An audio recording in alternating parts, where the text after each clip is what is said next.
Morning, everybody. We're so delighted you're here. We have two speakers with us this morning, Dr. Megan Mansfield and Damien Gonsalves, who's a licensed marriage and family therapist. My name is Dr. Kate Truitt, and Damien and Megan are both wonderful team members, and I'm very blessed to work alongside on a daily basis. And they are both experts and deeply passionate about serving the LGBTQIA community, and have been very gracious to bring together this workshop looking at the complicated times that we're all navigating. It's additionally complicated for individuals who, just by the very nature of the world we live in, are likely feeling more isolated, disconnected. And so the purpose of this workshop is to empower all of us as clinicians to have more information about how to be our best ally selves, and to, of course, welcome in some self-havening and how to teach our clients how to do self-havening throughout the holidays, and why that might be specifically pertinent. Megan and Damien will be diving into more so in the course of this workshop. So I just absolutely love how many people are here with us today. So the way we work our workshops is we have one speaker at a time, obviously. We always have a backup support facilitator, and Damien and Megan will both be sharing and teaching today. When questions arise, the secondary speaker, who's not currently teaching at the moment, will be manning the chat box. And so if you have questions throughout the course of the conversation today, please put them in the chat box, and either Damien or Megan will be responding. And if a question comes up that feels like a really wonderful question for the group, then whoever's not speaking will wave down the other speaker and say, hey, this question came up, and then have a little bit more of a conversation. And there's been time built in for Q&A already. The conversation will be about 55 minutes. There'll be about a 5-minute stretch coffee break, and then another 55, 60 minutes for 2 hours total. And we are recording, as Megan mentioned. We will be making this recording available. Everybody will receive it we can't make them available indefinitely, just due to some of the copyright and IP considerations, but we will make it available for several weeks for you, and please share it. So you'll get a constant contact that has the video in it after the workshop, hopefully by Monday. I'm usually pretty quick. I'm our editor, so it usually just depends on how quickly I can turn this around. And I do share it. That's why we make these specific, especially these community workshops. So feel free, if you know clinicians, friends who couldn't be here today, who you think would benefit, send this on to them. Just send them a constant contact, and they'll have what they need to have access to it. So without further ado, I will turn this over to Megan. And if everybody could make sure that they're on mute, that would be wonderful. I think everybody already is. Great. All right, welcome everyone. So I'll go ahead and begin here by sharing my screen so we can all see the slides together. So quick 1, 2, 3 check. Everyone can see the slides? Perfect. All right. Well, welcome. As Kate shared, we're going to be talking a little bit about how to be an affirmative ally and clinician, especially during the holiday season. So our agenda today looks like really getting to know what these words even mean, ally and affirmative, learning about the steps that it takes to become an affirmative clinician. We'll share a little bit about specific cultural considerations and outcomes that are important to know about the queer community, as well as some specific nuances about the holidays and why we really wanted to put this workshop out ahead of the holidays. We'll go ahead and talk a little bit about the neuroscience of the LGBTQIA brain, as well as some practical techniques. So our goal for today is to really have you all walking away with a solid understanding of how to become an affirmative therapist, but also some really practical techniques on how to regulate the nervous system, how to build empowerment within our clients. So we'll do a nice deep dive on a specific havening technique today. All right. So let's start with our foundation, right? Our foundation for LGBTQIA care. We always start with allyship, right? So allyship is a lifelong process of building relationships based on trust, consistency, accountability with marginalized individuals or groups. So, especially with the Black Lives Matter movement being at the forefront, which is fantastic. Recently, I'm sure a lot of us have heard the sentiment of, I don't understand, I might not understand, but I'll stand with. And I think that's a beautiful way of envisioning what allyship is. We don't have to understand every single aspect of one's culture to stand alongside and to amplify queer voices. So that's our foundation on where we start.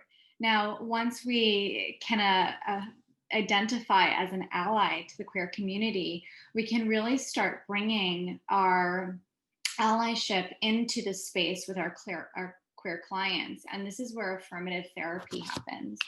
So, affirmative therapy is an approach that embraces a positive view of queer identities, relationships, and actively addresses negative influences that homophobia, transphobia, heterosexism have on our clients. So let's break down the steps on how to become an ally and therefore how to become an affirmative clinician. The first step is really to increase your awareness about the culture, about the community. And this starts with our history, right? So unfortunately, LGBTQIA history is not taught in schools. Of course, there's legislation, and California is nicely ahead of the game with that. But a lot of individuals don't know about Stonewall or about the AIDS epidemic. And so it's really important to just brush up on the history within the culture. And this can show up. Sometimes clients will bring up specific events, but more so, the reason it's important to know is to understand the evolution of the community. Certain generations will be impacted in different ways, right? So when I work with older queer individuals, the AIDS epidemic means loss, complete loss of friends and family, and immense grief. When I'm working with a 15-year-old, there's a very different understanding there. They go, I'm on PrEP, it's fine, right? So there might be a very different understanding, even of marriage, right? There are going to be younger clients who hadn't really lived in the era in which equal marriage was legal. So it's always about bringing awareness and brushing up on our history to begin. Of course, it's important to know the language, right? So LGBTQIA stands for lesbian, gay, bisexual, transgender. The Q can be either queer or questioning. I for intersex, and then the A can be for asexual or allies.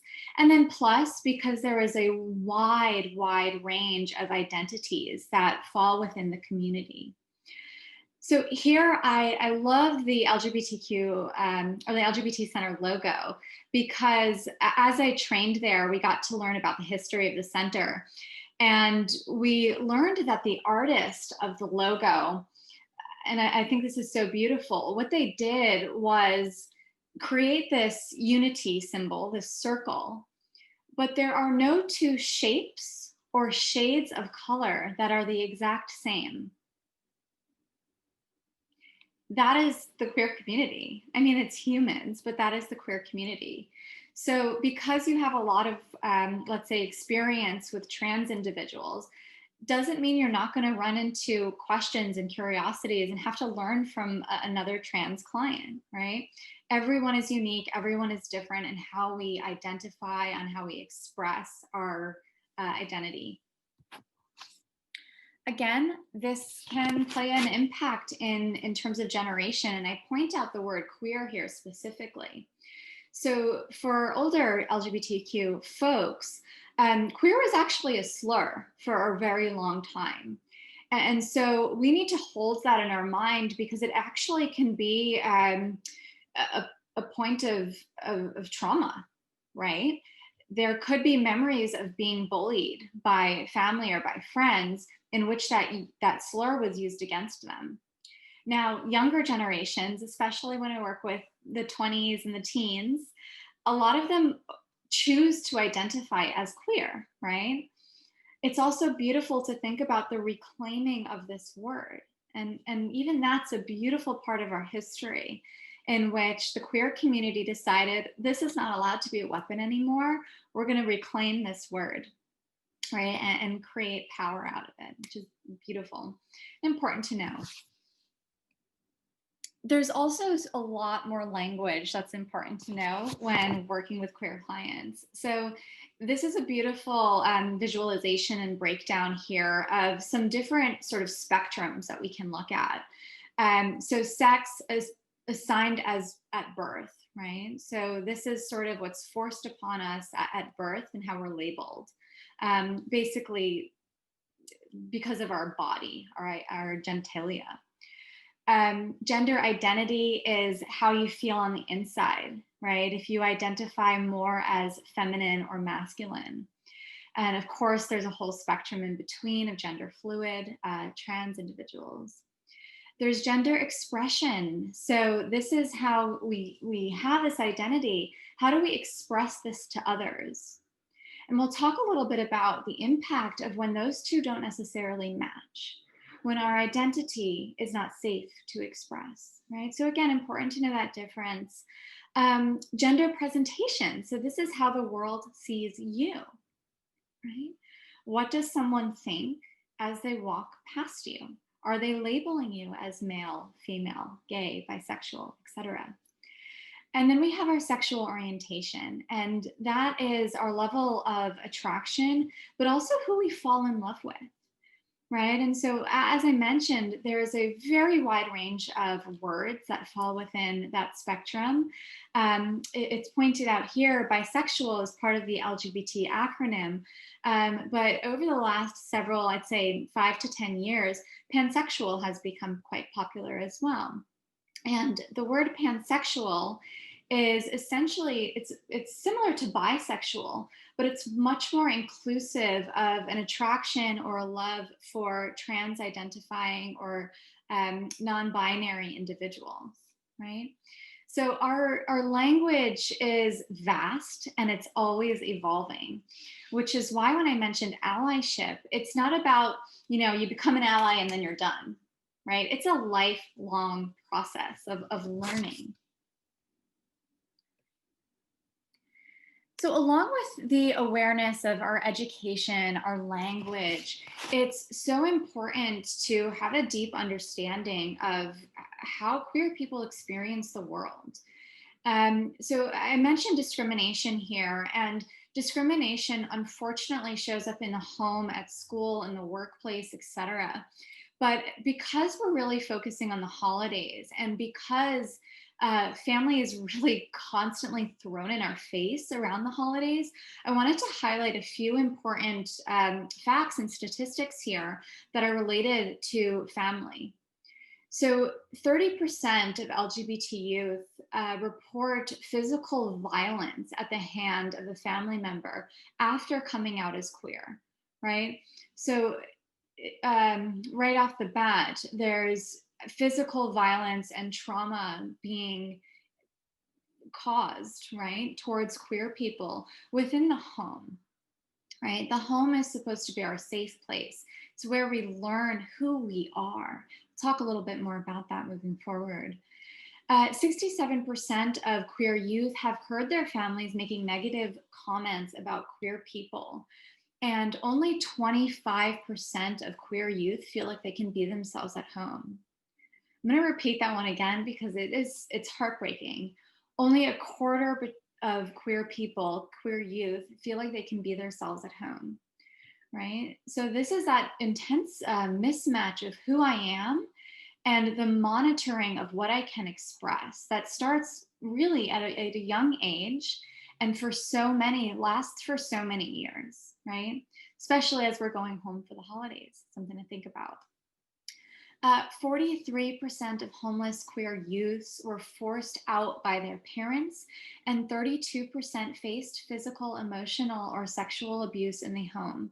Again, statistics that just add the rejection at the hands of family members, as well as the abuse that happens within the home.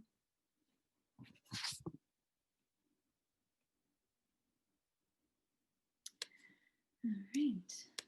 I'm going to skip to slide here. Megan, I just had a quick question I wanted to highlight from the chat box. Yeah, for sure. I mean,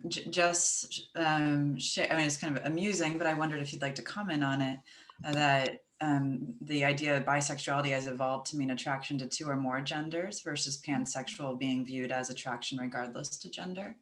Yeah. It's an important nuance if you wanted to speak a little bit more fully to that. Yeah, absolutely. Yeah, I mean, that's actually a more full definition. So I'm glad that was brought up. So what we tend to see is like the idea of bi so often means two, right? And that actually links back to gender, where so often we're taught about there's two genders as well, or two sexes, right? And so the language has evolved past the very basic definition of two to evolve and include all more genders and trans people, binary, non-binary people. Whereas pansexual it's also become a little bit more popular in terms of all gender. Again, very wide spectrum in terms of non-binary, right? So yeah, thank you for bringing that up. Absolutely. So speaking of, the impact of the home, it's important to know that queer people are also much more likely to experience depression, anxiety, substance use, etc., than compared to heterosexual individuals. And I mean, as clinicians, I'm sure the reasons are obvious, right? In a home where we should be nurtured and our identity should be affirmed, there's abuse happening, right? So therefore, our brain is impacted, right? Our sense of self is impacted. Our sense of safety in the world is impacted, right? Now, unfortunately, this also leads to much higher rates of suicide attempts and suicidality. So I include these stats here. I won't read them, but also quite disturbing and always something to keep in mind because of queer development and the developmental trauma that is so often occurring within the community. So again, just being very conscientious to ask the right questions around suicidality, sense of worth, and who our queer clients feel they are in the world. All right. So all of this is pretty broad, right? This applies to queer people and to our practice of psychology and mental health on a day-to-day basis all year round. But there's a certain, I guess, some stuff that we want to highlight around the holidays that I'll go ahead and hand the mic over to Damien, who's going to speak a little bit more about family and the role that the holidays more specifically can have in the queer identity and experience.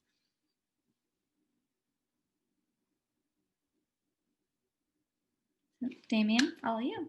Yeah, good. How are you? Yeah, family. I think is really important to kind of stress. I think there's a lot of. I'm sure we're all getting a lot of stuff coming in the room because of the elections and everything that's going on, and people making their decision right now whether or not to go home. So I think this is a really excellent time to like do this workshop because it's a lot of stuff that's starting to come into our rooms, or should I say on the screen right now with the clients that we're working with. And it's absolutely a total privilege to be here and to be talking about that. A lot of things that me and Megan were talking about, and a lot of things that we're kind of faced with right now. Let me just trying to drag my screen over. Is looking at how that's going to affect and like what's coming in with the family. And one of the main things to think about is some people are going home and some people are not. And like, what are some things that we're going to want to work with people on? And what are we going to like work with these clients on making that decision, but also like looking at the things that they're going to be faced with and giving them kind of like the tools. And I think one of the most important things kind of walking into it is kind of setting up like a plan, like having a plan of action. Like, what do you want to bring with you? What's in your tool bag? You know, what kind of skills do you want to work on if you're going to be home and have to be with people? Or some clients are going to make a decision not to go home or not to be with families. So having a discussion with them for something that's really big within the, you know, the LGBTQIA community is looking at what is your family of choice? And that's really popular, and looking at a lot of even actually there's a lot of films like looking at the film Pride or looking at Milk, and a lot of these things are about like how a community is there to really support an individual. So if they're not with you in your office or working with other people, who are like kind of like in their corner, you know, who are they reaching out to? Because actually, if looking at, I know this is a little bit further on, it's like the reach out rates really dropped during the time of the holidays. Like we're not seeing clients and they're kind of like in their bubble, but like who are they going to, and what's, you know, and what are they using? So I think it's really good that that you have kind of a plan set up. They know who that they can contact, who's going away, who's going to also need support, because a lot of times people find a lot of support from like being able to reach out to other people and be able to provide it rather than just having people there to receive it. And then also a lot of things that we're going to talk about a little bit later, other things like, you know, maybe it's going to be meditation, maybe it's going to be what is a safe space, is there, you know, is there, you know, an animal that they can even connect with, and finding places where they can feel safe.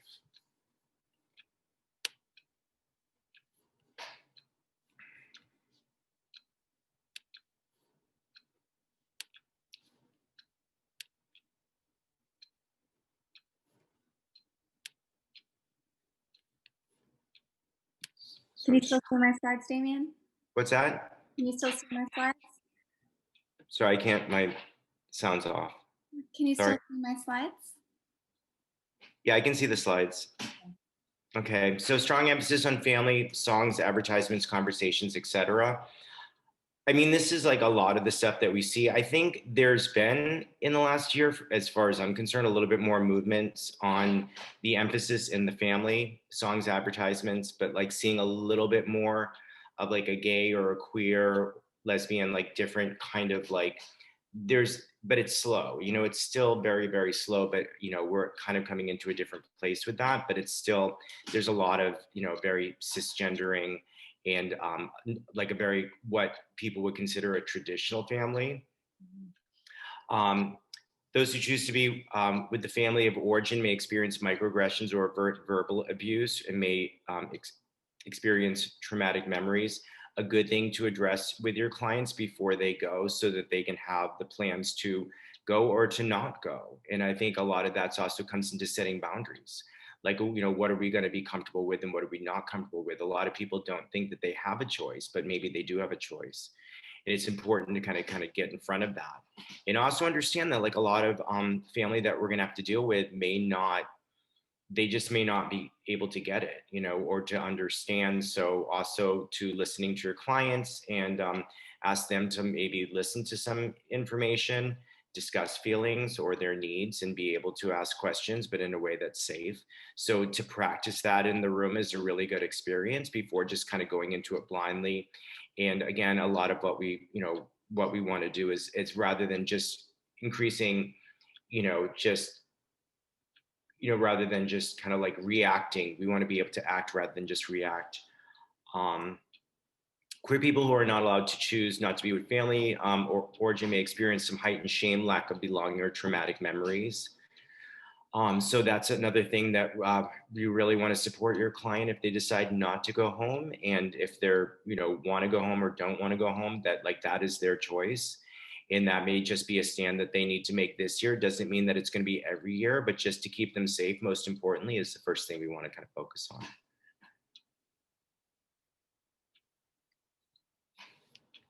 So here are the reach out rates. As you can see here, Thanksgiving, during the holidays, that Thursdays and Fridays, it's down 30%. Days after, it's up 20%. Christmas down 40%.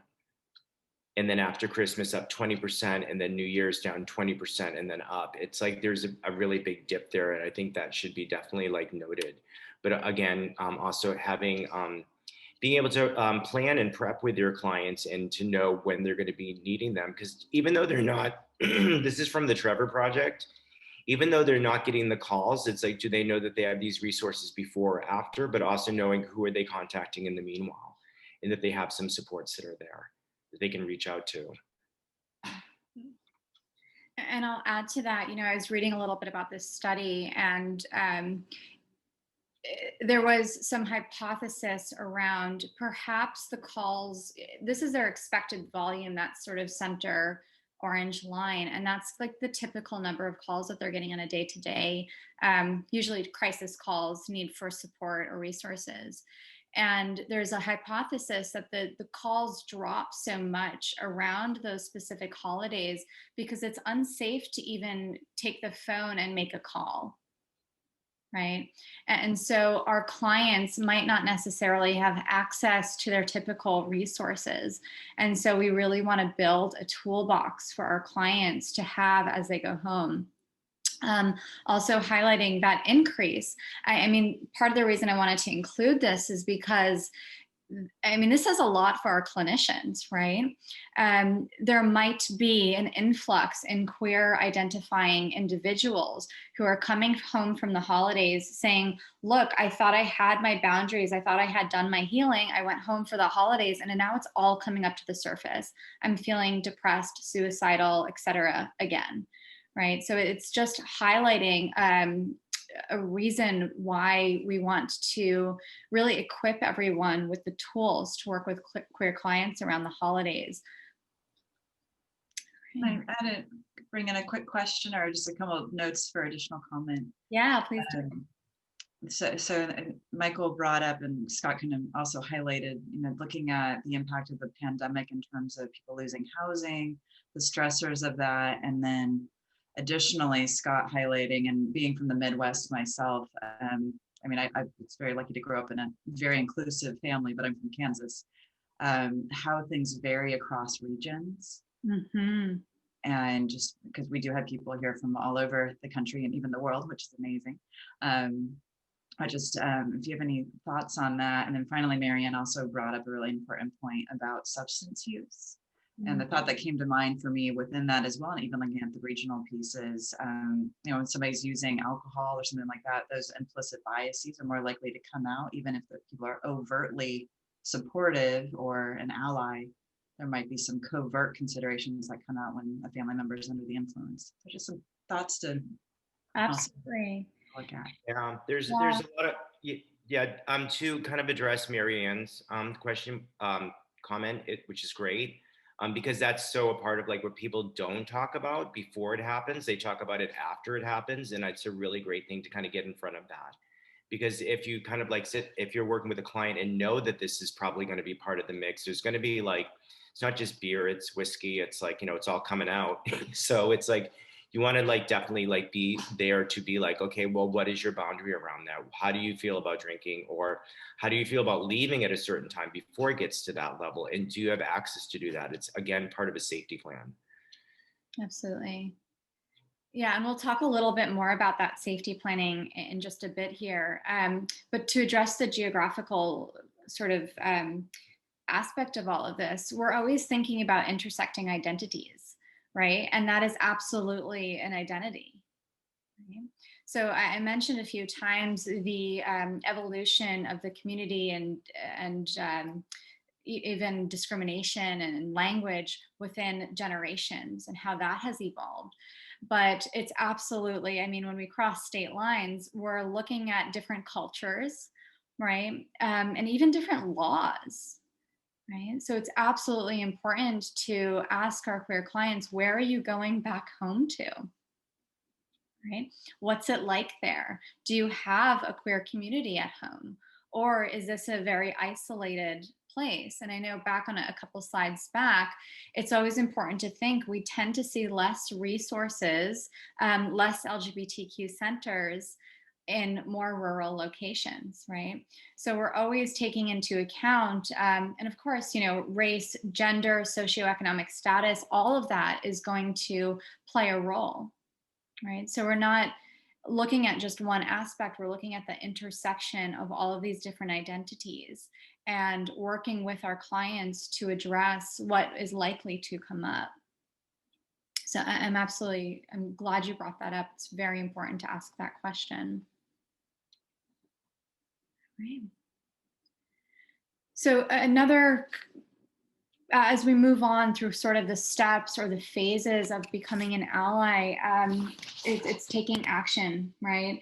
One of those actions that we can take is to really start to look at our own implicit biases, right? So everyone has implicit biases. There's not a human who's gotten through without them, queer or not. And so part of the taking action is to really do a deep dive into what you have learned about different identities, right? We can practice individuating, which is, making an effort to focus on a specific information about an individual rather than categorizing as stereotypes, right? So this kind of goes back to the creation of that logo, right? Everyone is different. We all have intersecting identities, and it's going to be a very different conversation for someone who is a person of color, someone who doesn't have economic resources. So we really need to look at a specific individual and just start to focus on them as a person rather than what we've learned about through stereotypes or implicit biases. Part of that is a technique called perspective taking. So with the learning that you've done, really starting to imagine as best as you can to put your shoes in the LGBTQ experience. What thoughts come to mind? What might you be worried about? What might you be looking for to know if a therapist is safe or not? Right? We'll talk a little bit about creating an affirmative space, but I know this is important to do before we start working with queer clients, because oftentimes these implicit biases are quite discreet, right?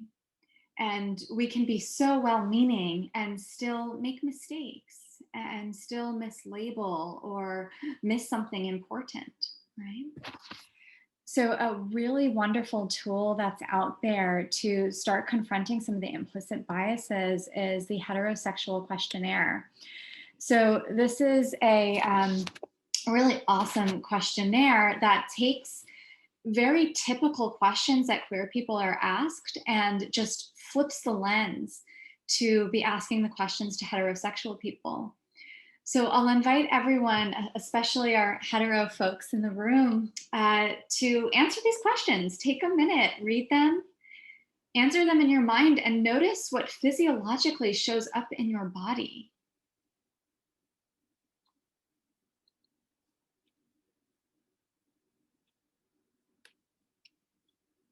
Right? This idea of caused being a phase, right? The idea of the emphasis on sex, right? Throwing it in others' faces, right? These are questions that might not necessarily seem like violence, but they are microaggressions, right? And so the reason I include this is as you notice what's showing up physiologically, that might give you a tiny, tiny little glimmer as to what it's like to be on the receiving end of these questions as a queer person, right? And so sitting with these questions can help us to identify not only our implicit biases, but start to learn how to get curious about things in a very different way, in a very affirmative way.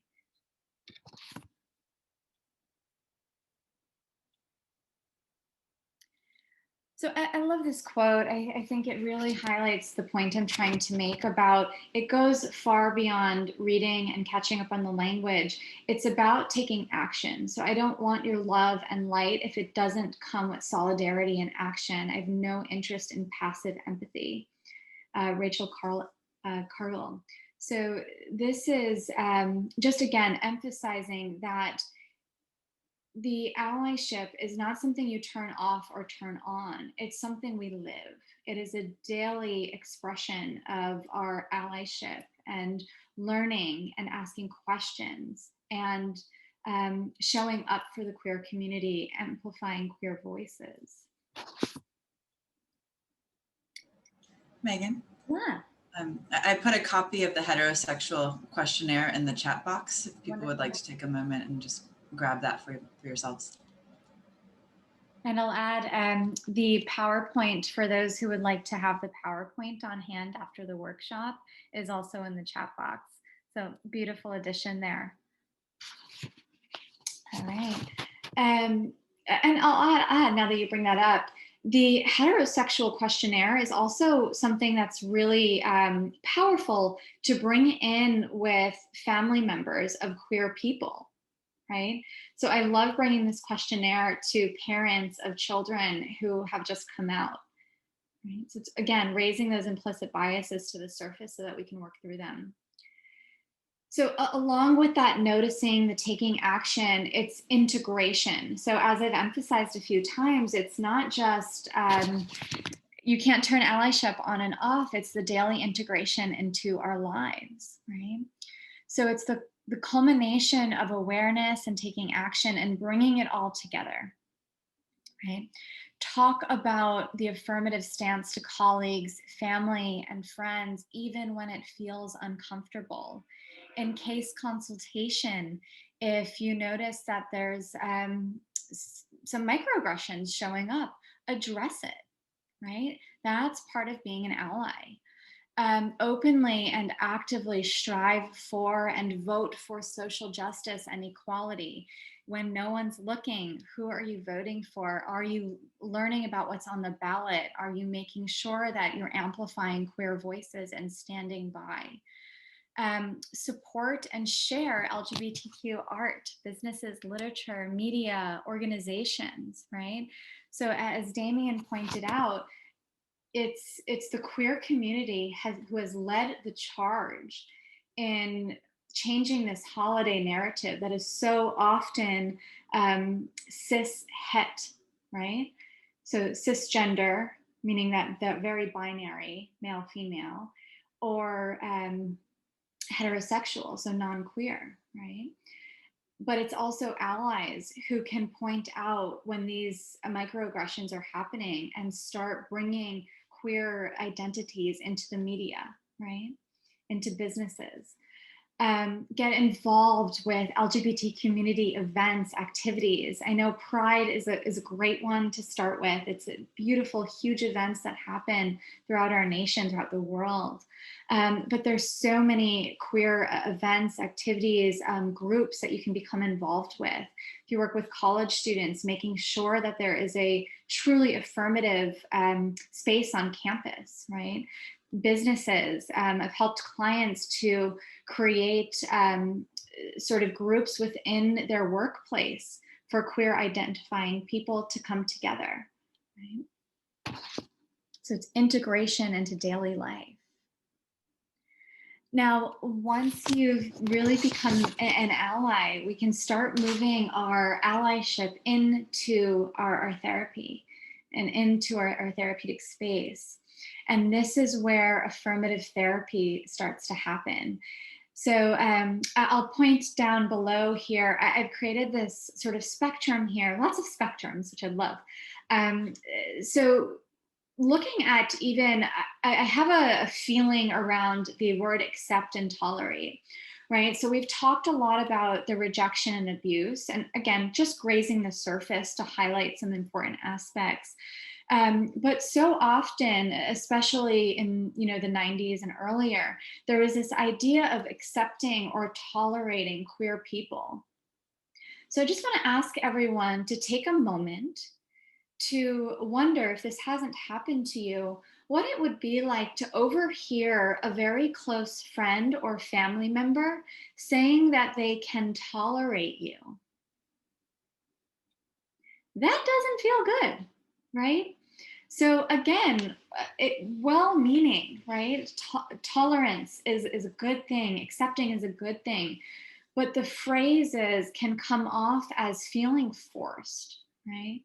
Not for all, of course, not for all, but it's something to sit with and to ask your clients about on how these words sit with them. And so, affirmative therapy is going so far beyond accepting and tolerating, it's going into embracing and celebrating. So, I'm going to hand the mic back to Damien, who's going to talk a little bit more about how to implement affirmative therapy and bring it into the therapeutic space.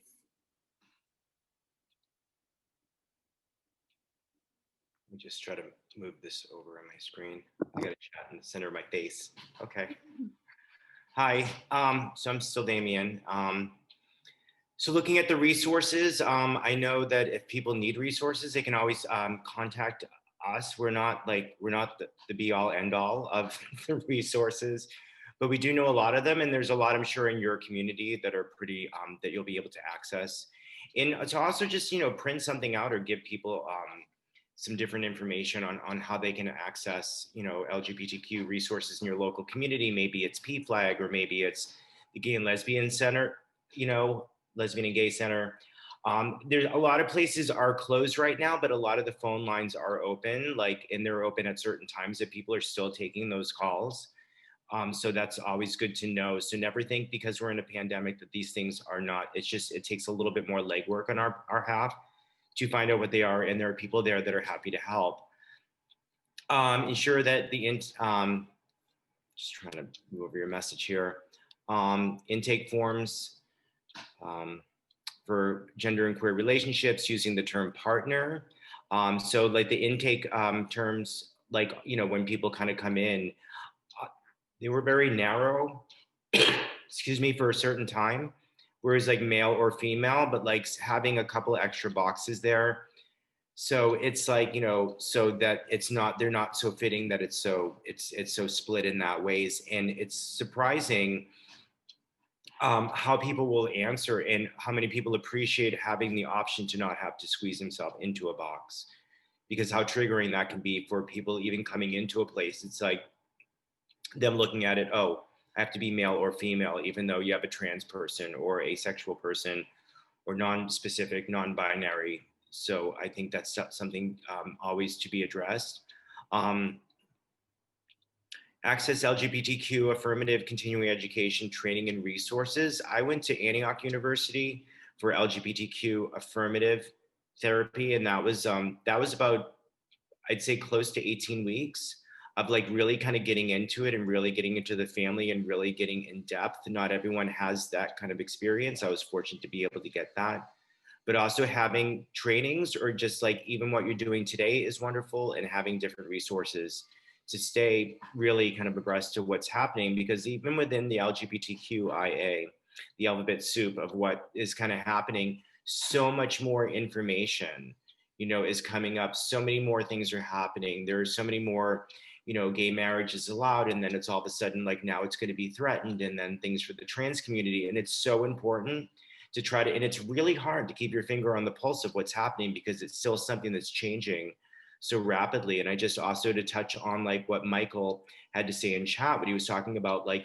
gay bars, like what about gay bars and the places where queer and gay people, this community used to meet, where they're not open anymore, and looking at that, where all of a sudden that's kind of pulled from some people. And the Molly houses, as they said, have been going on for, so many centuries, that all of a sudden there's not a touch point for people where these communities are changing and being gentrified. So it's also, that's a good conversation to also have, to find other places where your clients, or that we're seeing where communities are getting together, especially on like doing like what you're doing today. Are they in web groups or whatever that's happening outside of just chatting, or what groups are they involved in outside of, like, what other supports are you going to bring in?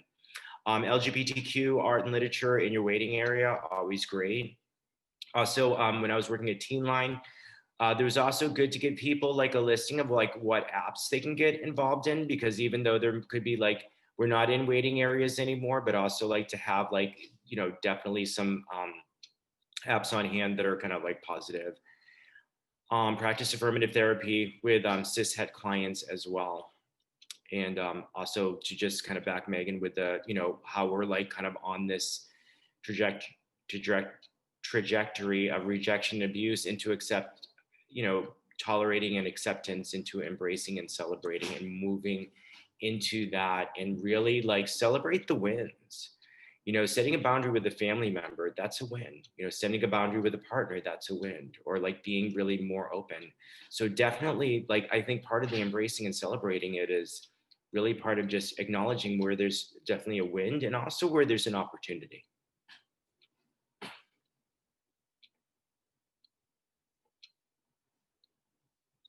So preparing the client for holidays in advance. Megan, are you gonna kind of step into here and talk about trauma reprocessing and self-compassion? I'll jump into safe space and allies. Sure. Yeah, I'll go ahead and speak to this, and yeah, please do just chime in as needed.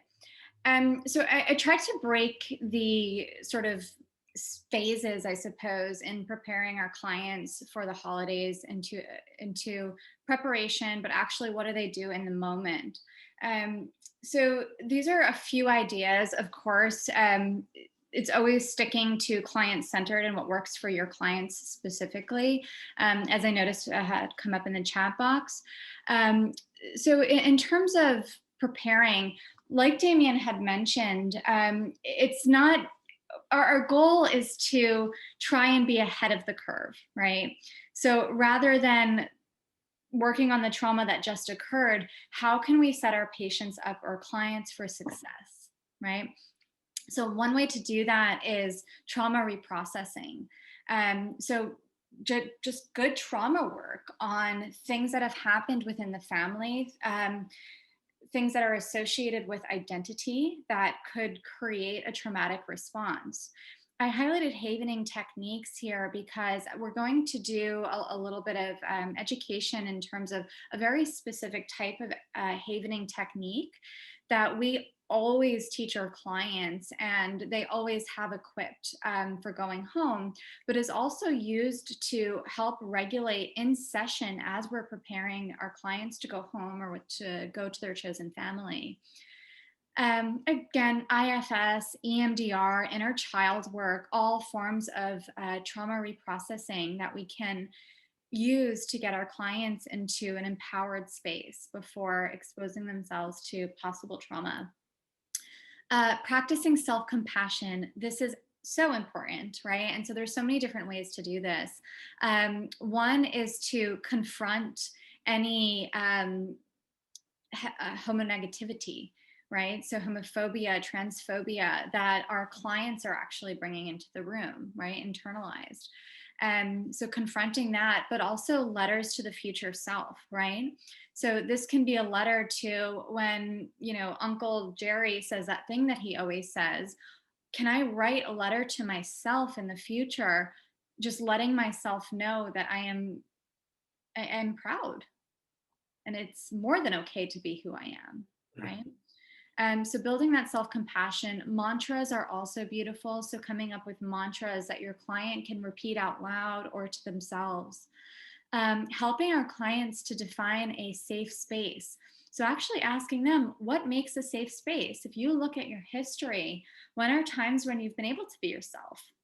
And what are the core components there? Now, do you have access to that at home?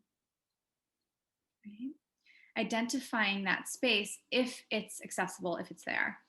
Identifying your allies. And so this is a call list.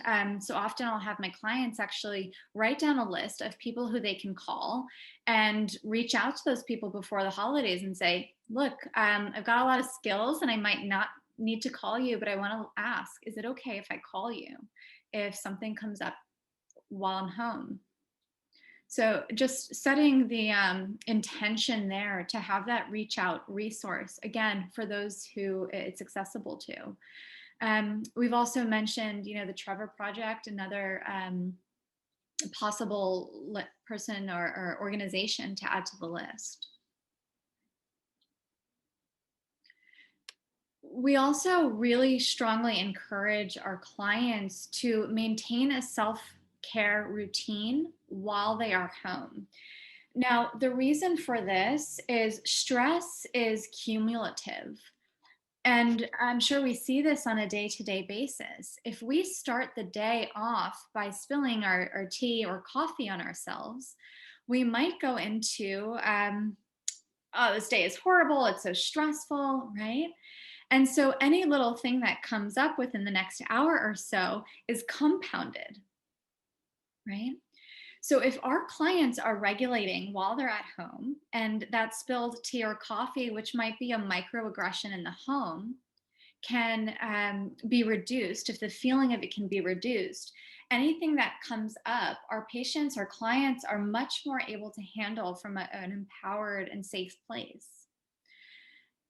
One of those techniques is CPR for the amygdala. Like I said, this is a havening technique that we're all going to practice here together as a group. So more to come on that. Deep breathing exercises. So our breath is one of the aspects of our autonomic nervous system that we readily have access to. What's pretty neat about this is we can do this at the dinner table without people really noticing, right? So it's an immediate, accessible coping skill that we invite our clients to practice beforehand, but also use during the holidays. Again, to reach out to their support system, whether that be chosen family, friends, resources, organizations, mentors, etc. Setting boundaries, practicing opting out of conversations.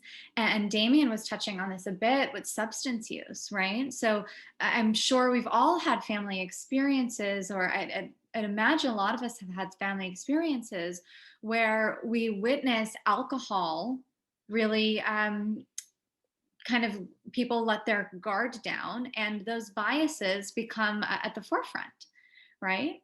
And maybe when they're sober, they're not as readily available or saying those things out loud.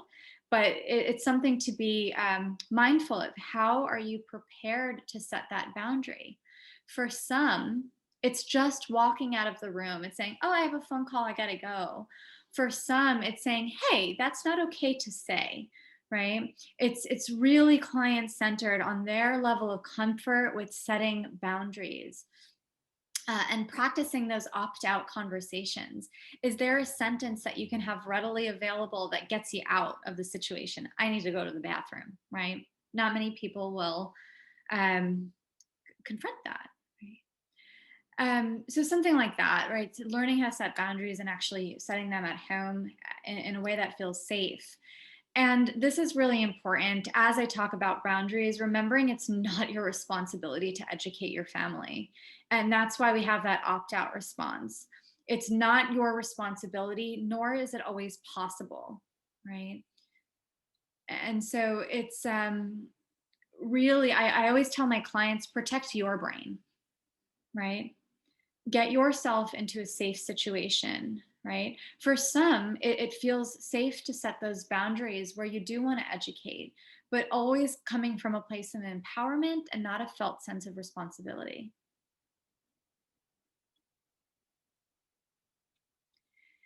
Now, especially for those who haven't worked much in the queer space, some of this information can feel overwhelming, and there can be so much language to learn, so much history to learn, so many implicit biases to address. And yes, all of that is really, really important. And if there's anything you take away from this workshop, let it be this. At the end of the day, it's about being curious. You're never going to know everything about the community, and you are going to make mistakes. People are human. However, along with putting in all of the effort that you can to be a strong ally and affirmative clinician, always hold grace for yourself and be curious. If a client brings in an identity, demisexual, scoliosexual, something that you might not have heard of, even working in the queer space, ask, right? Ask the question, be curious, be open. So with that said, we're going to go ahead and take a quick break here to stretch, get some coffee. Damien and I will stick around to answer any questions that are coming up. And let's make our break. I think we can do 10 minutes here. So let's go ahead and come back at 10:50 or 10:04.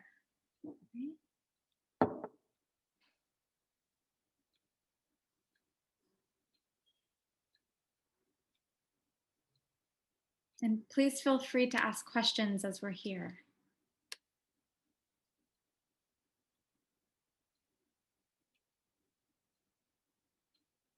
Oh, I love that. Curiosity increases dopamine. So I need to go to my meeting. Megan, can you make Rebecca a co-host so she can admit people if people lose their connection? Absolutely. Wonderful job. And I look forward to watching the rest of the video. See you soon. Happy Friday. Happy Friday. I wanted to, I might pop something into the chat box here. When we were talking about kind of the primary narrative around the holidays being so connected to kind of the cisgendered narrative, I recently heard coming out in the end of November, there's a new kind of rom-com starring Kristen Stewart. And it's about her trying to decide she wants to propose to her girlfriend in the holidays and then finds out that her girlfriend has not come out to the family yet. So it looks like there's going to be a new sort of opening, perhaps, in some of our media around things like this, and it's supposed to be a holiday movie. So I'm looking forward to seeing that. It's so great. It's representation. Exactly. You know, it's funny. I was looking for like because Dinko as well and I are both in LAGPA, and we were looking for doing a movie, like to do like kind of like kind of a movie kind of share thing. So and just to kind of get people together, and it's like there's so few LGBTQ movies, holiday movies. You know, it's like so if anybody actually wants to contribute some names of ones that they like or that they would send out, not just game movies, but ones that really center around the holidays. I'm putting in the IMDb link for this one. It's called The Happiest Season, which is a Christmas themed or holiday themed movie. So I should pop it in the chat box. All right, I'm gonna refill my water. I'll be right back, you guys.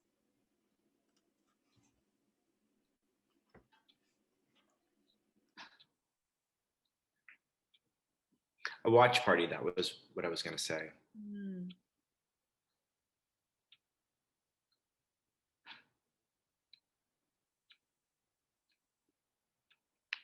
I love that everyone's adding resources. So we know the ones in LA, but Milwaukee, you know, it's great. Clients going home across the country.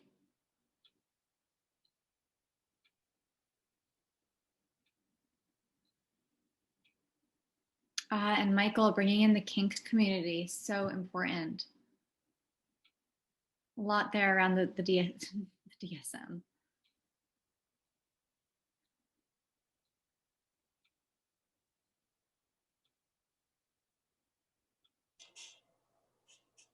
I have a question.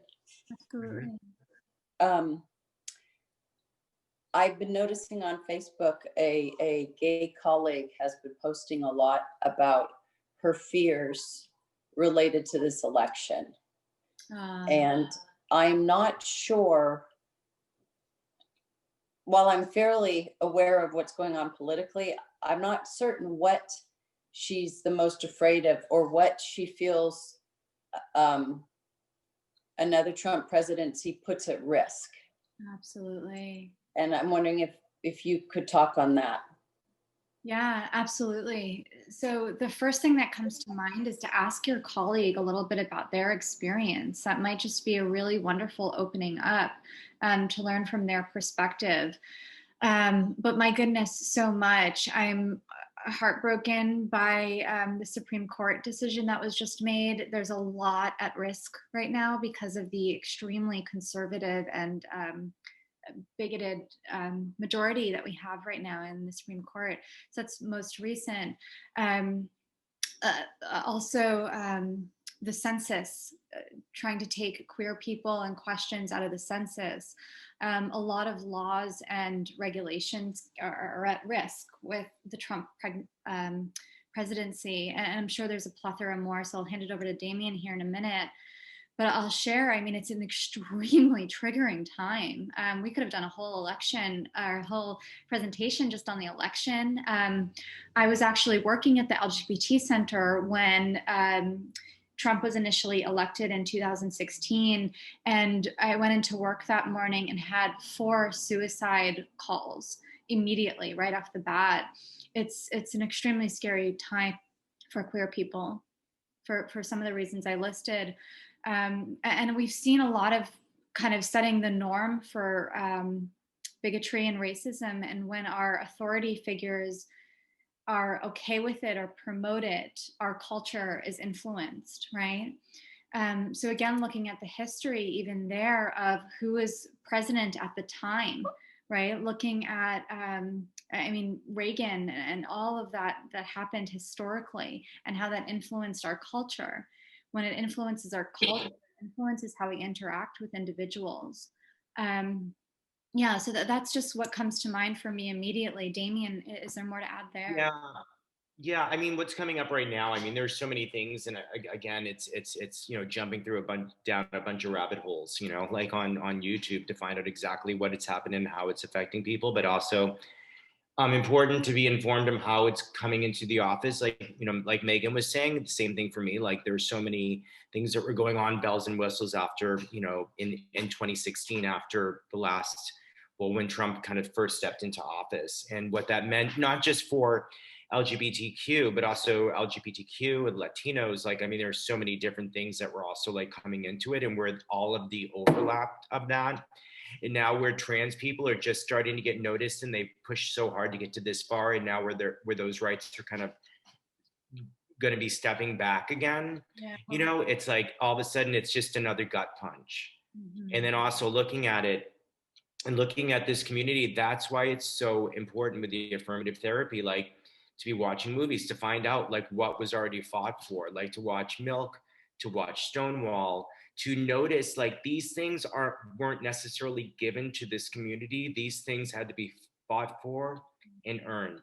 And it was a long road, and a long road. And second epidemic, like what about AIDS in the 80s and in the 90s, when everyone's friends were dying, and people didn't know how it was caught, people being separated from families. So it's like, again, all this re-traumatizing for a second time around. And it's like, and it's much different also this time, as it is with every time.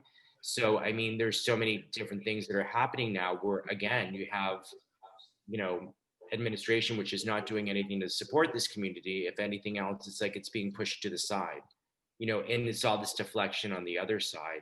So it's also important as therapists that we are able to just kind of hold spaces, and then, present, just being able to be as much of a support as we can. I think also a lot of like getting into like films, or really getting into history, can really feel sometimes very hopeful to see how these things were dealt with before, and to give ideas for now. It's very different now because a lot of things are social media, and to how to look at things also, like when we're doing things with clients, when we're on screens with them, and doing it in the one-on-one experience as well, rather than just sending out a post. Let's hear a voice, let's see a face, let's hear a nod. Just those little tiny things mean so much to other people. May I ask, is Milk and Stonewall and Second Epidemic, are those movies? Yeah, Milk is a movie about Harvey Milk. Yes. And then you also have Stonewall. There's a couple of them. And then there's also like documentary footage, not a lot of documentary footage, but Stonewall was important because it was the first one that kind of like uprising riot that kind of came up that actually got, the media involved. The other ones that happened, like there was stuff happening in San Francisco, like, years before that. And that was going on with the trans community, but it never really got reported on. It was Stonewall that really kind of made it in, but also, okay. Yeah, looking at, it was women's rights, and it was like, civil rights. It was, women's lib. It was like all of these other things were going on at the time, and that all of a sudden sparked up something else. Okay, thank you. Pose Mhm. is another favorite of mine that really highlights a lot of intersecting identities. It's actually a show called Pose, really beautifully done. So Damien, as I transition here into the neurology, would you mind writing a few of those documentaries, films, shows, just media that people can expose themselves to in the chat? Mhm. Love Pose. Love. I love Pose. Mhm. So beautifully done. And what I love about it is they used a queer, I mean, director, actors, everything. That's another problem that we see often. I mean, Transparent was a beautiful step in the right direction, but they still, you know, they didn't hire a trans individual to play the role of a trans person. So other things to kind of think about in terms of how we show up in our allyship and choosing the films we support. Okay, so there's enough on that. I'm going to go ahead and switch over here and back into the presentation. All right. So welcome back, everyone. I'll invite you all to mute your app if you're not already muted. And so we're going to transition here. We've talked, again, just touching grazing the surface of the LGBT community and some resources that you can use to brush up on history, language, trauma in the history, etc. Now we're going to be talking a little bit about the brain, right? So the neurology of the LGBTQIA plus brain trauma. So I have a very simplified version of our brain right here. So I'm going to walk everyone through it. We like to start off with the limbic system. So the limbic system is a very primitive part of the brain that we all have. We actually share it with other animals, which I think is kind of a neat fact. And it's known as the emotional brain. It's very deep in the center of the brain. And a specific part of our limbic system or emotional brain is called the amygdala. Some of our clients, and we often refer to it as Amy, but of course, have fun with that. It's always client-centered. So this part of the brain, the amygdala, is sort of our fear center. It's the part of the brain that is in charge of keeping us alive, right? So in order to do so, the amygdala has a wonderful memory system. In fact, the first neuron in our brain that can store a memory is within the amygdala, and it developed about 7 months after conception, right? So right into as we enter the world, our brain is starting to encode memories, especially threatening information. So the amygdala is constantly looking and scanning our environment for anything that could possibly be a threat. And when that experience, that threatening experience happens, she encodes, or the amygdala encodes that sensory data, so that next time the amygdala can respond. So that's another aspect. Great memory, but also the reactive part of our brain. The amygdala is the reason we go into fight, flight, freeze, or dissociation. Fight, flight, freeze, dissociation, or fawning, I'll add. Fawning is impulsive or chronic people pleasing. So the amygdala is responding to threats and quickly jumping into action to keep us alive, right? So over time, and especially along the journey of queer identity development, we're experiencing a number of threats. When I say threats, oftentimes people think of, violence, car accidents, natural disasters, all of which are absolutely threats. But our primitive brain is also highly aware of our attachment to others, right? When we are born, we literally have to attach to someone to survive. We cannot change ourselves, put ourselves to sleep, feed ourselves, nurture ourselves, right? So it's absolutely imperative to our survival that we attach. And this later becomes not only our caregivers, but our siblings and our extended family, our peers, our family that we choose, mentors, et cetera, right? So Amy is also scanning for that type of threat when a family member is kicking us out or threatening our identity, right, our safety. So Amy responds, or the amygdala responds to our five senses.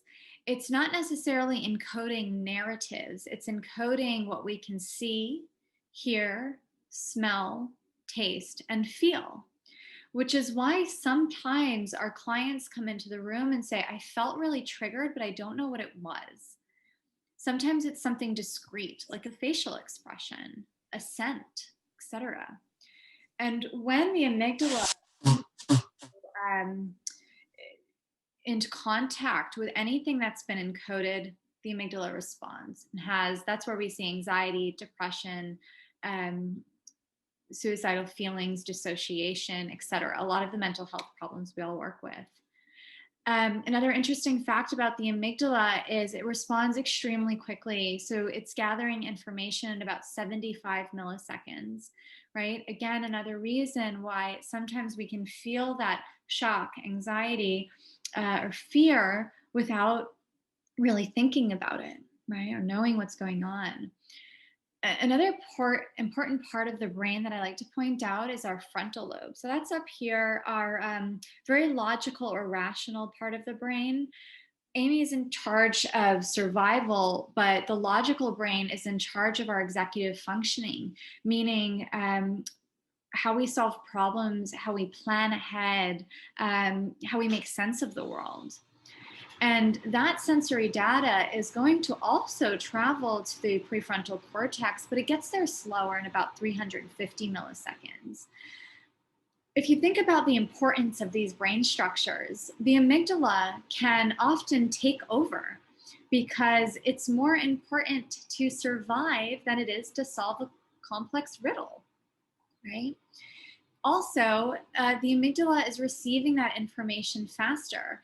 And this is why often, if we trip, sometimes our hands kind of pop out before we even realize we've tripped, right? It's that very fast response. Now, why am I talking about the amygdala and trauma? Well, it's in part because of the developmental trauma that Damien and I had talked about.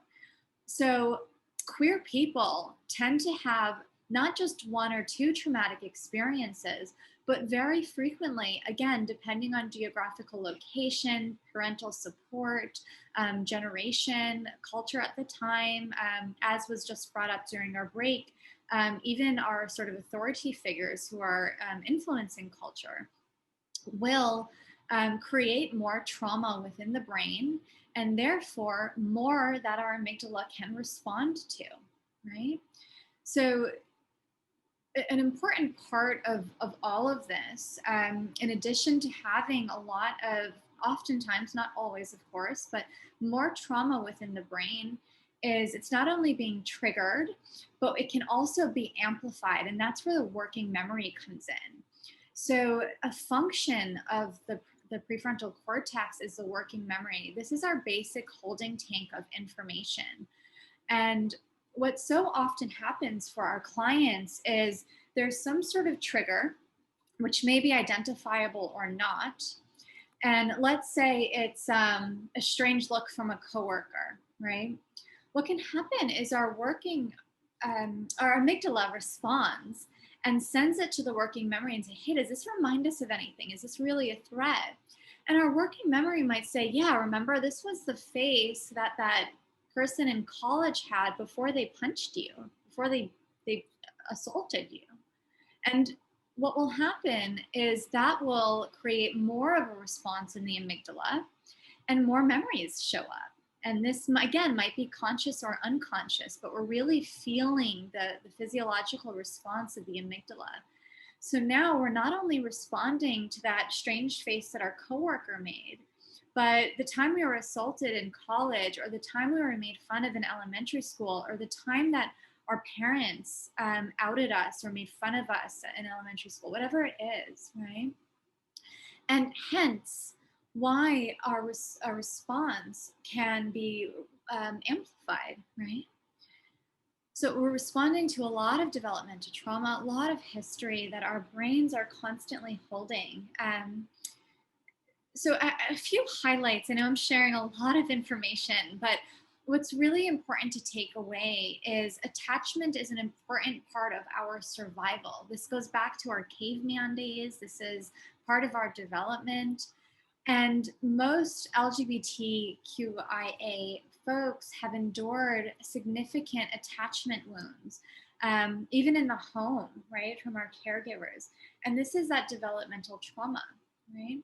So there's lots of moments of trauma that can be triggered, often for trauma survivors and for queer folks. Attachment injury leads to harmful reflective emotions and unique challenges in identity development. So I point out reflective emotions because this is so important in our work with queer people. Reflective emotions are how we feel about ourselves. So I am, how do our clients complete that sentence? I am. For some, it's shame. It's that felt sense of something is wrong with me. It is that felt sense of I am not good enough. It is that felt sense of I am unlovable, right?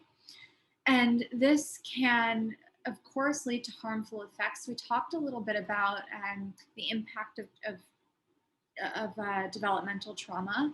It also plays a huge role in identity development. So going back to that very important difference between how we internally identify versus how we identify externally.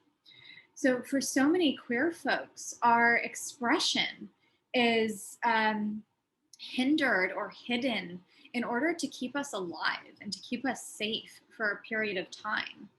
And so as we start to feel safer, maybe we move away from home, maybe we find our queer club at school, or maybe we start working in therapy and start to develop sense of identity. There can be a lot of having to go back and do a lot of healing around the development of identity and who we are. So this comes down to everything. This is who we are as humans, right?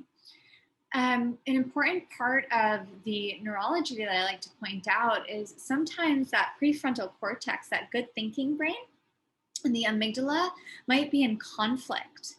And we often see this with individuals who have done some really good work and have this knowing that they are worthy and celebrated and loved, but there's still a felt sense that they're not, right?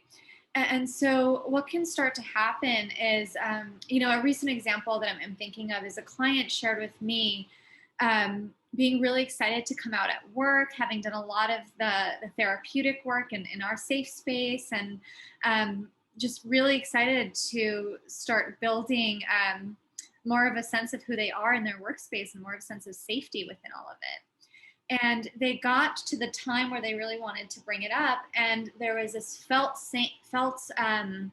inner feeling of shame.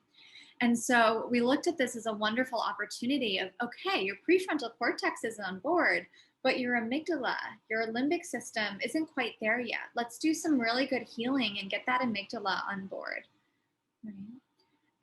Sometimes there is a collusion that happens, and that's pretty much what I described between that working memory and the amygdala.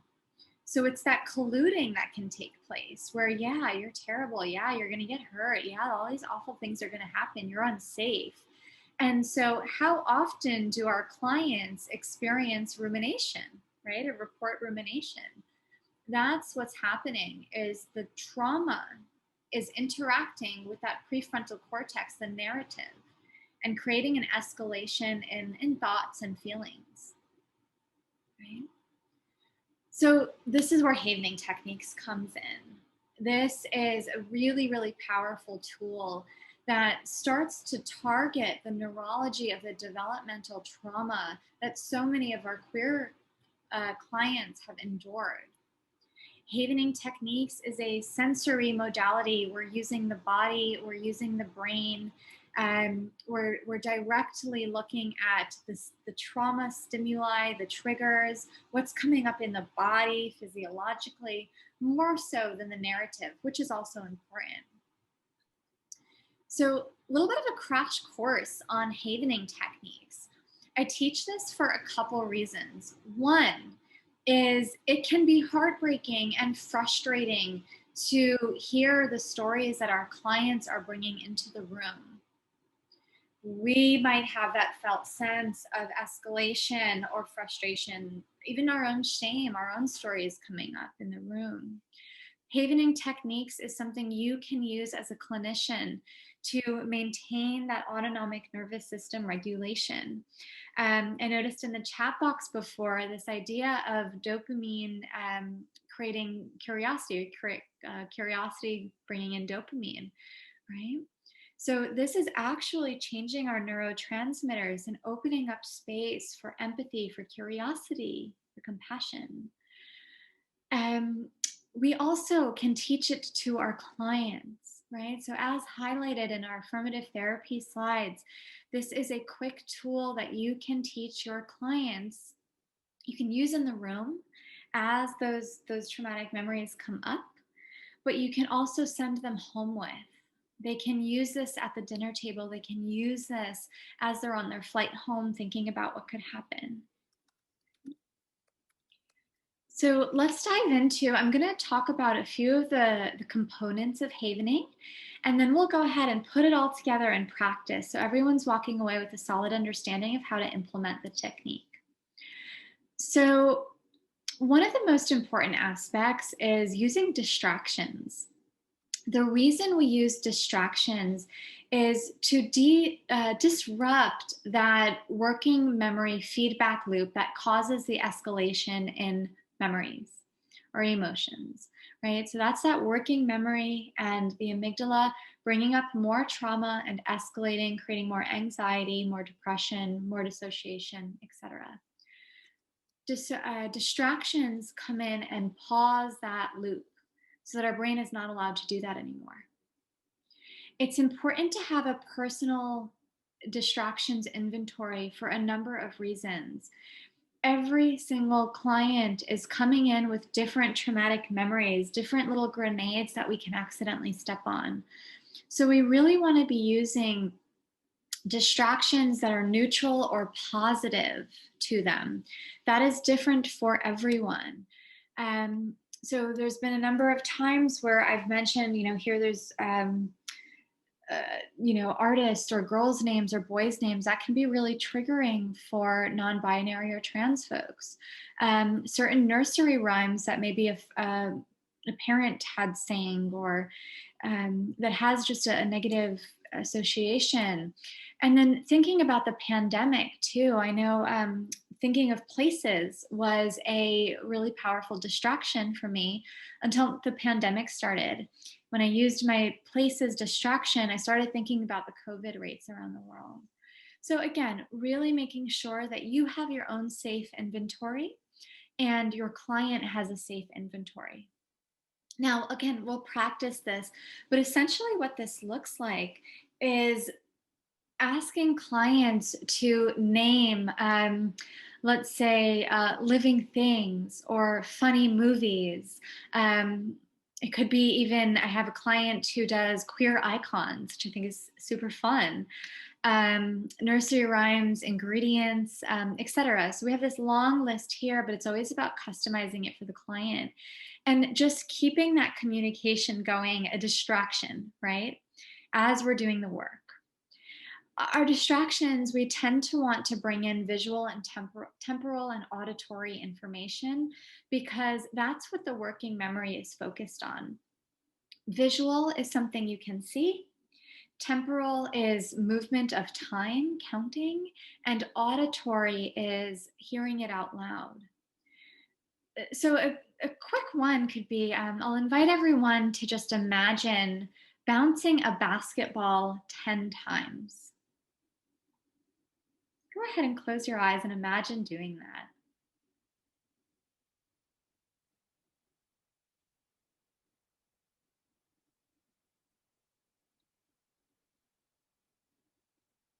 I see some smiles.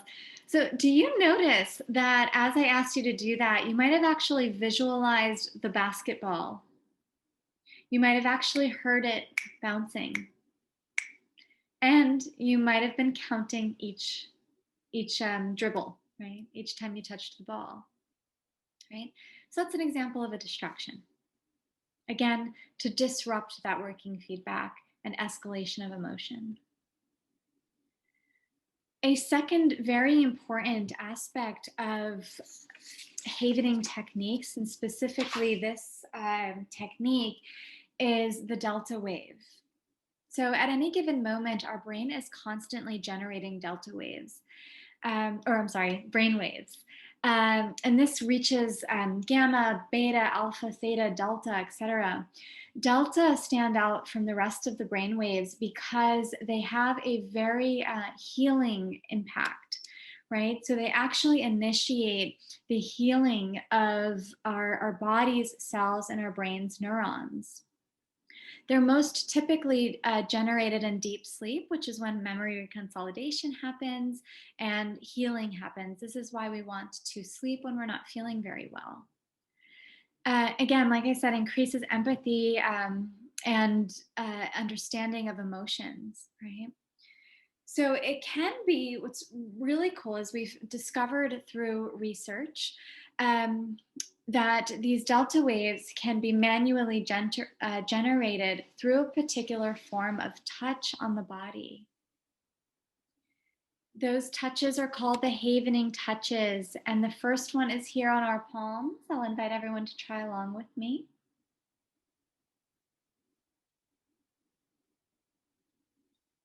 Our arms, that's our shoulders down to our elbows, as well as the face above the brow bone and on the cheekbone. And these are the locations through research that they have found generates delta waves. You might be wondering why I have some cute bunnies here on the slide. That is because that is the sort of firmness or type of touch that I'll invite everyone to use. So it's firm enough that you can feel it on the skin, but it's soft enough that you're not going to pull a bunny's fur back. Right? We're nice, slow, soft as we provide the touches and increase that delta wave activation. Now, how do we know this is working? We use a scale. So when I notice a client becoming quite escalated around talking about, Thanksgiving or the holidays, I might interrupt and say, hey, I'm going to invite you to check in with your body. On a scale from 0 to 10, how much distress are you in this moment? 10 being the absolute worst, 0 being very zen. Right? So this is our scale. We're sort of measuring how quickly our body is regulating and we're calming that amygdala. Right? So putting this all together, the technique is called CPR for the amygdala, also known as creating personal resilience. So these are the steps, and we're all going to go ahead and do this together here in a moment. First step is, like I mentioned, notice the thought or feeling using the senses that we can, right? So this might be, I'm envisioning going home and I'm envisioning someone saying, making a microaggression against me, right? It might be you as a clinician feeling hopeless, feeling like you don't have the resources for this particular client. We're going to check in and notice what we can see, hear, smell, taste, and feel. Ask our clients to do the same, right? Now, what this step does is it really activates that amygdala, right? It's already activated because it's coming up naturally, right? but it's really noticing how it's showing up in the body, right? Using our five senses. Then we're going to rate on a scale from 0 to 10, right? 10 being the worst. Then we're going to begin applying the havening touch, that is the palms, the top of our shoulders, down to our elbows.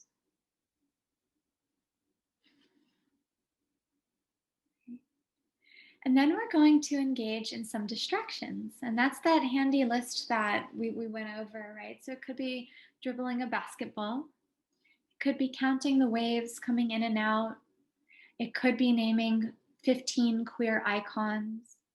It could be naming living things from A to Z, right? So any sort of neutral or positive distraction.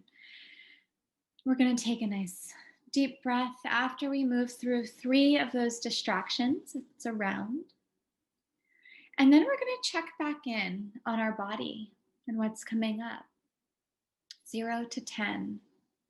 We repeat this process until that SUDS, that subjective unit of distress, is as close to a 0 as we can get it, right?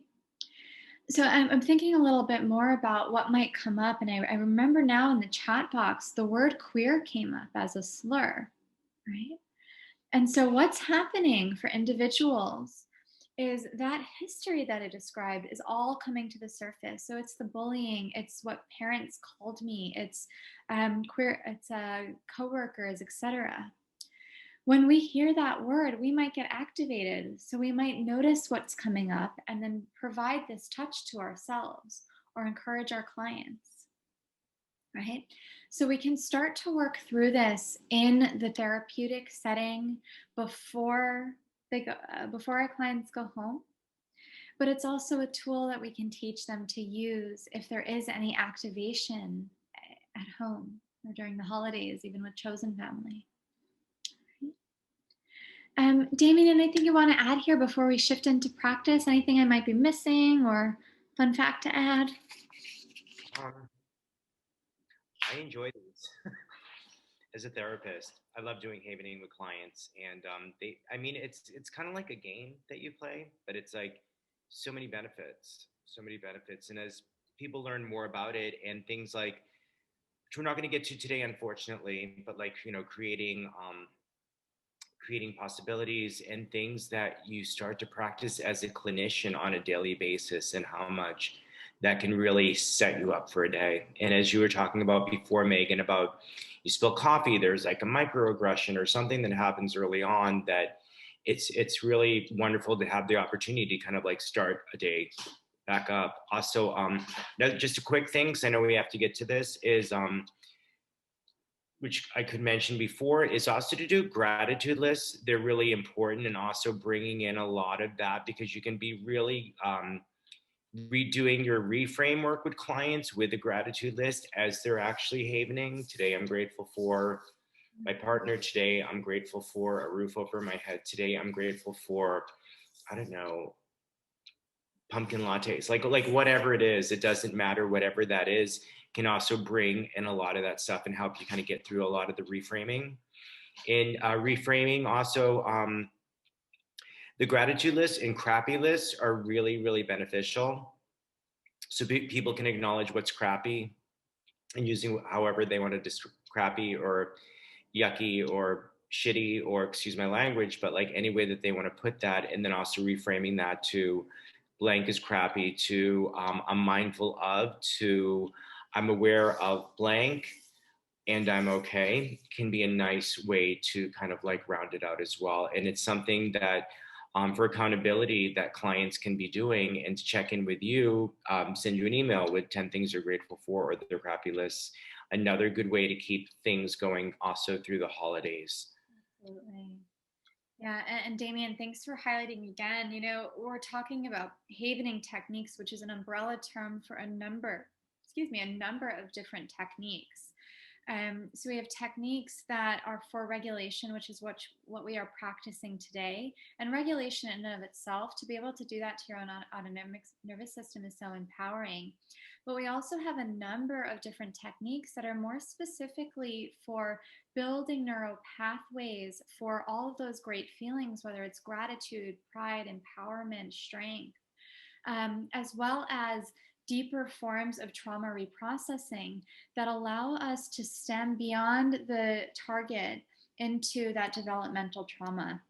Again, 2-hour workshop. So we're really focusing on regulation, which is definitely the most important and something that your clients and you can use from this day forward. So thank you for that. All right. So I'm going to go ahead and start switching gears as I talk a little bit about how we will do this as a group, right? So I thought it would be nice for everyone to sort of imagine a time in which they felt like maybe they weren't the best ally that they know they could be, right? So this could be a time maybe you did feel hopeless, or maybe you used an incorrect name or label. Or anything of that nature. And I'll invite you to find something, this is very important, find something that's in the 5 out of 10 range, meaning not the worst trauma that's ever happened to you. This isn't therapy, it's really about learning the technique. So go for something that feels annoying, frustrating, in that about a 5 range. Again, could be a moment in which you felt like you weren't your best ally, something of that nature. Even working with a specific queer client who brings up some of your own story or your own emotions, right? And we're going to go ahead, and our distraction for today is going to be singing together Old MacDonald. Remember this song, childhood song? Yes, lots of smiles, which is wonderful. So I do have the lyrics that will come up in case anyone forgets. Laughter also creates delta waves, so please be silly. I'm going to be here oinking and mooing, and we're going to be silly together to really get a good feel of what this feels like, and providing the havening touch to yourself and using this to clients. All right, so I'm going to go ahead and share my screen so we can all sing along together. And we'll start with the first steps here. So I'll invite everyone to think of that memory that might be, a 5, 4, right? And I'm going to invite you to use your 5 senses to notice how that memory shows up. Noticing what you can see, perhaps facial expressions with the environment you're in. Notice what you can hear. Notice any scent or taste involved. Especially noticing how your body responds. That could be physical sensations, butterflies in the stomach, tension, pain, but it could also be the emotions that arise. Notice the level of distress that this brings to your current moment, 0 to 10, with 10 being the worst and Zen being perfectly Zen. 0 being perfectly Zen. Zen being Zen. Jot that number down or hold it in a mental note in your mind. And now I'm going to invite you to envision a beautiful staircase that allows you to walk away from this moment as you begin applying your havening touch. That's the palms,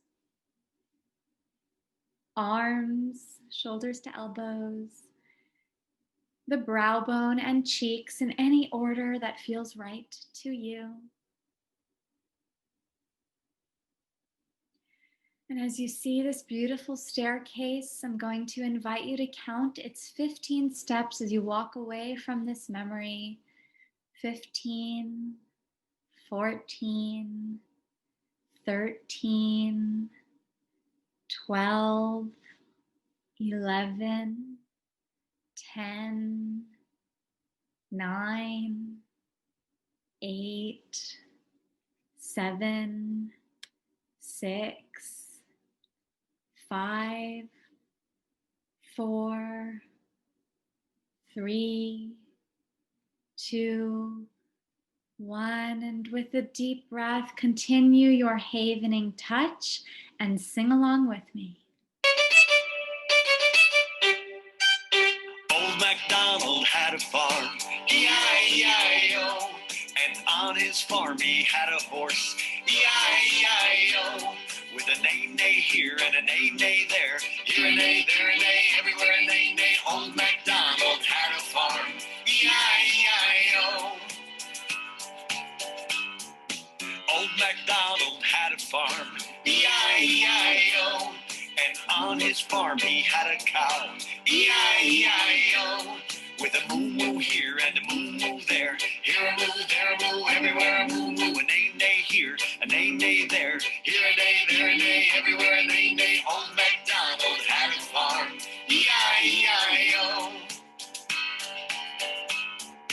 Old MacDonald had a farm, E-I-E-I-O.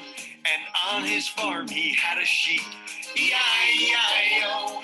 With a ba-ba here and a ba-ba there, here a ba, there a ba, everywhere a ba-ba. A moo-moo here, a moo-moo there, here a moo, there a moo, everywhere a moo-moo. A neigh-neigh here, a neigh-neigh there, here a neigh, there a neigh, everywhere a neigh-neigh. Old MacDonald had a farm, E-I-E-I-O.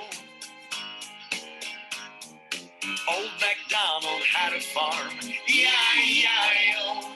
And on his farm he had a hen, E-I-E-I-O. With a cluck-cluck here and a cluck-cluck there, here a cluck, there a cluck, everywhere a cluck-cluck. A ba-ba here, a ba-ba there, here a ba, there a ba, everywhere a ba-ba. A moo-moo here, a moo-moo there, here a moo, there a moo, everywhere a moo-moo. A neigh-neigh here, a neigh-neigh there, here a neigh, there a neigh, everywhere a neigh-neigh. Old MacDonald had a farm, E-I-E-I-O. Old MacDonald had a farm, E-I-E-I-O. And on his farm he had a duck, E-I-E-I-O. With a quack-quack here and a quack-quack there, here a quack, there a quack, everywhere a quack-quack. A cluck-cluck here, a cluck-cluck there, here a cluck, there a cluck, everywhere a cluck-cluck. A ba-ba here, a ba-ba there, here a ba, there a ba, everywhere a ba-ba. A moo-moo here, a moo-moo there, here a moo, there a moo, everywhere a moo-moo. A neigh-neigh here, a neigh-neigh there, here a neigh, there a neigh, everywhere a neigh-neigh. Old MacDonald had a farm, E-I-E-I-O. Old MacDonald had a farm, E-I-E-I-O. E-I-E-I-O.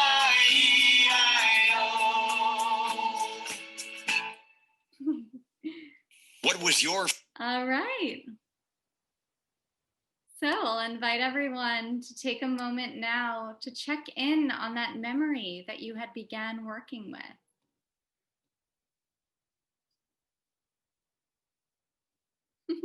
That was fun.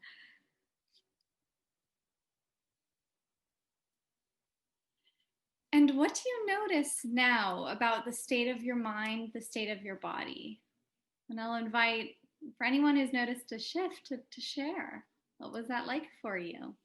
Probably didn't expect to be mooing and bawing today.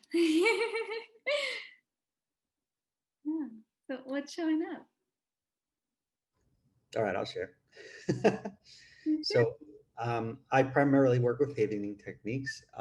This was the first time that I ever experienced it with the video and the music, and it was very pleasurable. It was very distracting. Obviously, what I was thinking of was kind of displaced, and I went from an 8 down to like laughing and having fun with it. And I sort of also was playing with opening and closing my eyes and seeing, the visual part of it, because most of the times, well, my clients have their eyes closed. So it was very entertaining, it was very fun, and obviously, I'm smiling. How powerful, and especially to be all the way at an 8, right? Oh, I'm so glad you had that experience. Thank you.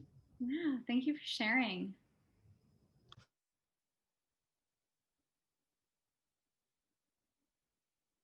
fun and fun and playful. Yes, more space between the situation and myself. This is something I so often hear, is oftentimes the memory actually seems farther away. And we do enough rounds of this. Again, this is one round of a quick distraction. We do enough rounds of this, and the memory often becomes blurry or seems really benign and far away. So yes, further away. Thank you for bringing that up in the chat box. I think I noticed that a lot of my clients don't like to sing because they're self-conscious. But when you have a video, it's not just them. And even if I were to do it with them, the video is much more distracting, and it takes your mind off of yourself. Right. Oh, I love that. Thank you for that feedback. Marianne mentioned the 12 days of Christmas for a distraction. You know, truly it's up to you and your client, right? So some clients, I have a client who we use Christmas distractions year round because she loves Christmas. And for others, especially we're talking so much about the queer community, that might be a really scary or sad time. And I'm so glad you brought that up, Marianne, because it really highlights the importance of checking in with our clients to see what's appropriate for their havening techniques.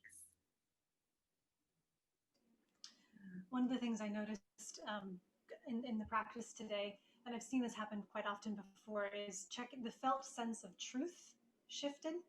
Start with a specific event and then checking back in. It was like, no, that's not right. That doesn't feel true to me anymore. It's kind of cool.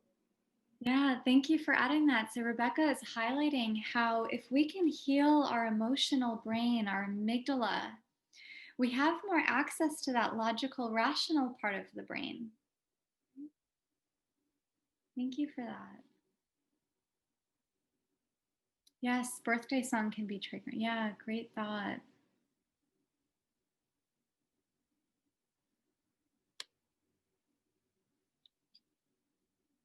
Yeah, any others coming to mind? Okay, all right, wonderful.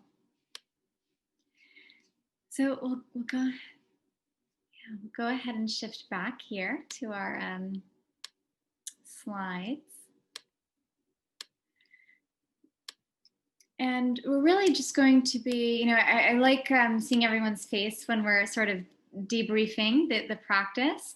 But what's up next is really, I just want to spend some time answering any questions that might have come up throughout the workshop.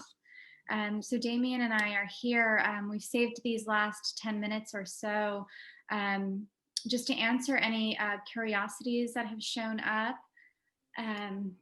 Any thoughts about the technique itself, or the overarching idea of allyship and affirmative therapy?